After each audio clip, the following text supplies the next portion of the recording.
गांव के उस पुराने घर के दरवाजे पर एक झुकी हुई काया हर शाम बैठी रहती थी।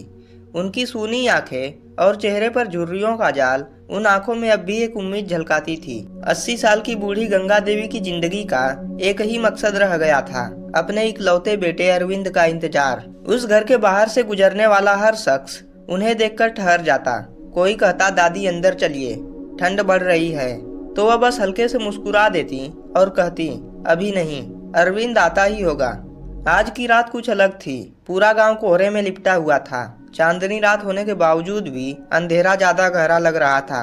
हर तरफ सन्नाटा था, लेकिन गंगा देवी के दिल की हलचल बढ़ रही थी। आज अरविंद आएगा, मैं जानती हूँ, वो जरूर आएगा। उनका दिल किसी अनजाने एहसास से भर गया।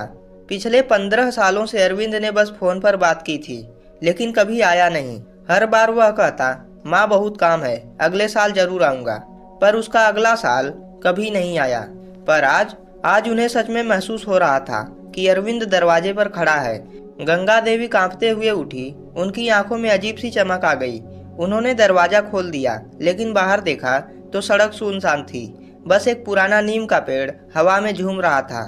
उन्होंने 2 कदम बाहर रखे और आवाज दी, अरविंद बेटा, बेटा कहाँ है तू? पर जवाब में बस हवा का एक तेज झोंका आया, जिसने उनकी सूखी आंखों में आंसू ला दिए। अरविंद नहीं आया था। गंगा देवी वहीं दरवाजे पर बैठ गई। ठंडी हवा उनके बूढ़े शरीर को चीर रही थी, लेकिन उन्हें कोई फर्क नहीं पड़ रहा था। तभी गांव के सुनील काका आए। उन्होंने गंगा देवी को देखा और हल्के स्वर में बोले, दादी अंदर चलिए, ठंड में बैठना ठीक नहीं।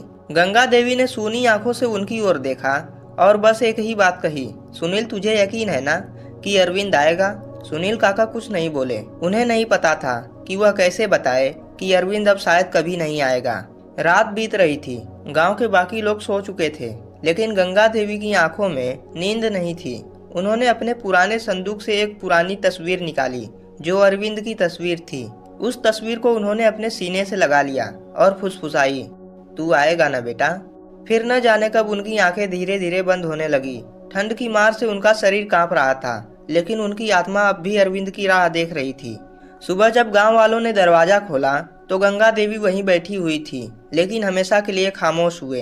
गंगा देवी की आंखें अब हमेशा के लिए बंद हो चुकी थी, लेकिन उनके चेहरे पर एक अजीब सी शांति थी, मानो अब उन्हें किसी का इंतजार नहीं।